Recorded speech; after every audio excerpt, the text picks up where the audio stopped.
everyone, welcome to Zen Study, where every day we are trying to make education imaginative. आज हम एक बहुत ही important topic के बारे में डिस्कस करेंगे which is the monkey pox और एम पॉक्स, और इसने एक रैम्पेंट अपने आप को स्प्रेड करना शुरू किया है. And recently the world health organization और the WHO has classified the mpox as public health emergency of international concern, that is PHEIC. Now what is the WHO? First of all, we know that WHO or the World Health Organization ये एक specialized body है of the United Nations, और इसका main purpose जो है it deals with international public health. Now coming to what is the PHEIC. So any outbreak, किसी भी बीमारी या किसी भी डिजीज को PHEIC कैटेगरी में आने के लिए क्या मैंडेट्स हैं जो जिसके बाद उसको इस कैटेगरी में डाला जाता है. That is there is an unusual और unexpected spread. It has the potential for international spread and may require an immediate international action.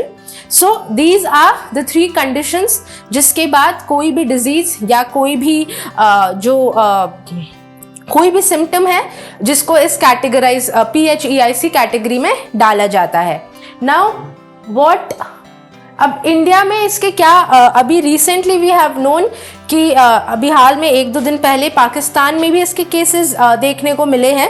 तो जिसके बाद इंडिया ने अपने जो बॉर्डर्स हैं, स्पेशली जो एयरपोर्ट्स हो गए, जो हमारे जो एयर चैनल्स हैं या जो हमारे वाटर चैनल्स हैं, इन जो बाउंड्रीज हैं इनको अभी ब्लॉक करने की कोशिश की गई है. Not exactly blocking in terms की कोई आ जा नहीं सकता, but there will be a screening mechanisms. और कौन कौन से मैकेनिज्म्स लाए गए हैं?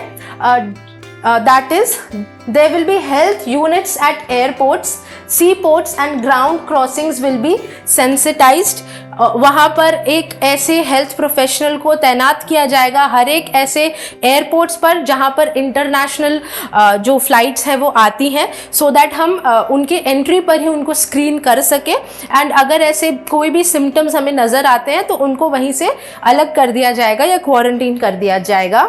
There will be 32 laboratories will be ready along with the health facilities for detecting and isolating.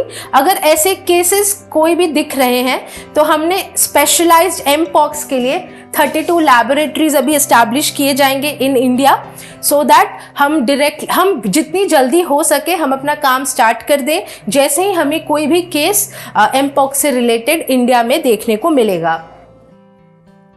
Now what was the mpox? ये mpox कब हाईलाइट किया गया था? So it was highlighted as a widespread disease in 22-23 because it has at that time 118 countries में approximately 1 lakh लोग इससे सफ़र हुए थे.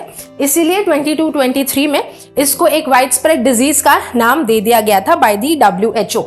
Now this outbreak was characterized mainly due to human interaction से ये फैल रहा था, and apart from that with close vicinity because ये एक zoonotic disease है, so animals के थ्रू ह्यूमंस पर आता है, but human to human transmission इसके देखे गए थे. And due to sexual contact as well ये स्प्रेड करने की इसके चांसेस बहुत ज़्यादा पाए गए हैं.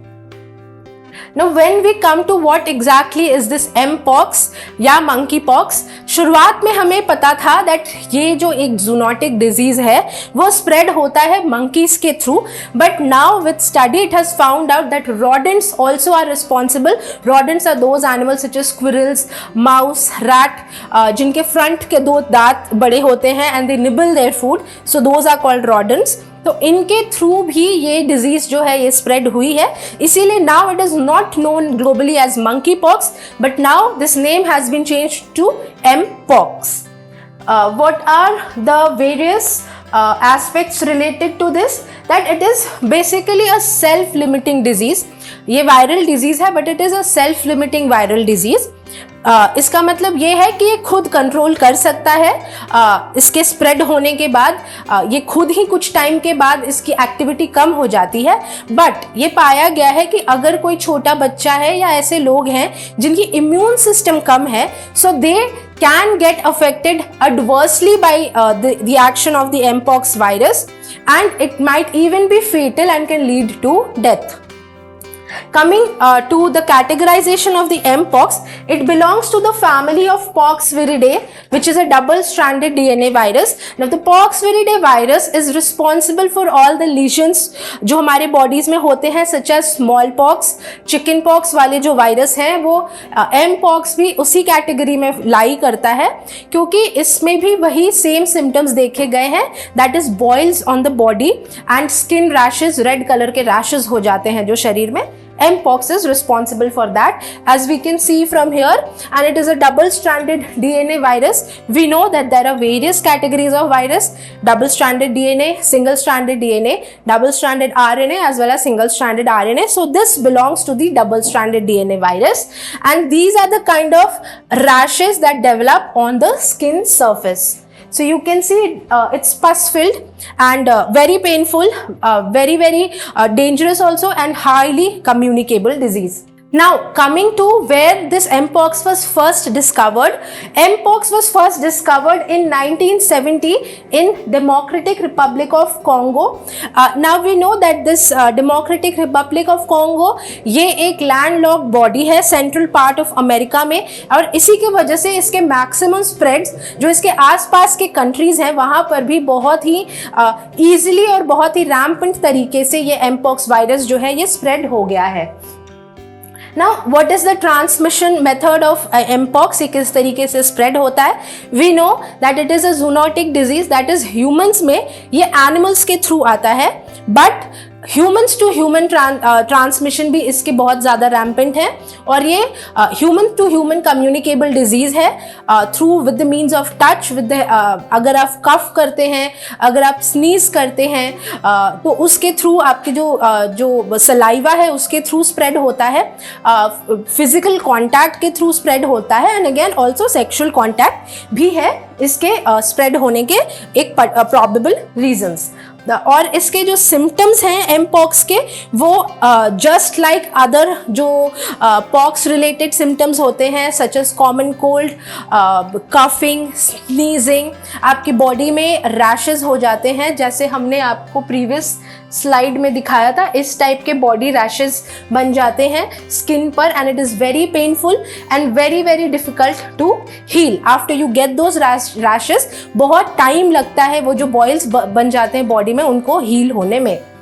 And also it is related with headache, fever, और ये जो रैशेस डेवलप होते हैं they are very painful as well as also जब वो ड्राई होते हैं तो उसमें बहुत सारे इचिंग होने लगती है। तो this is also the time जब वो सबसे ज़्यादा स्प्रेड होता है, जो आपके जो रैशेस के जो पील्स निकलते हैं वो भी एयर के थ्रू स्प्रेड होने के वायरस के स्प्रेड होने के चांसेस बढ़ जाते हैं। Coming to how we can prevent it, तो मंकी पॉक्स से रिलेटेड वैक्सीनेशन है, बट पर्टिकुलरली जो mpox है, mpox के लिए कोई वैक्सीनेशन नहीं है। जो स्मॉल पॉक्स का वैक्सीन है, because we know that mpox belongs to the poxviridae family virus, so smallpox वाला जो वैक्सीन है अभी फिलहाल वही यूज किया जा रहा है इसके लिए, बिकॉज 80% प्रोबेबिलिटी देखी गई है उसकी in curing this mpox disease as well.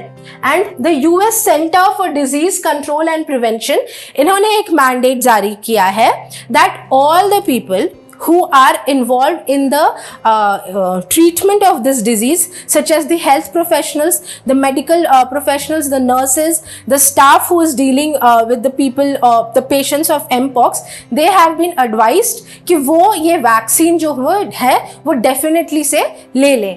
Apart from that also those people जो कि डायरेक्टली पेशेंट्स से डील कर रहे हैं, अगर आपके फैमिली में किसी को हो गया है mpox तो आपको भी एडवाइस किया जा रहा है कि ये वैक्सीन जो है, जो स्मॉल पॉक्स की वैक्सीन है, वो आप डेफिनेटली ले लें, सो दैट आप अपने आप को, अपने बॉडी को एक एडेड इम्यूनिटी दे सकें।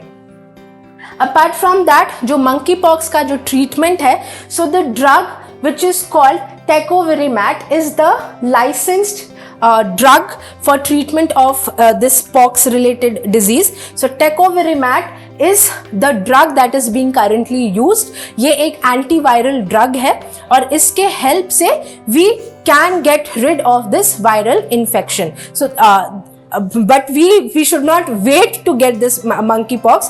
We should definitely improve our health. There are various ways by which you can make sure that your immunity is developed properly.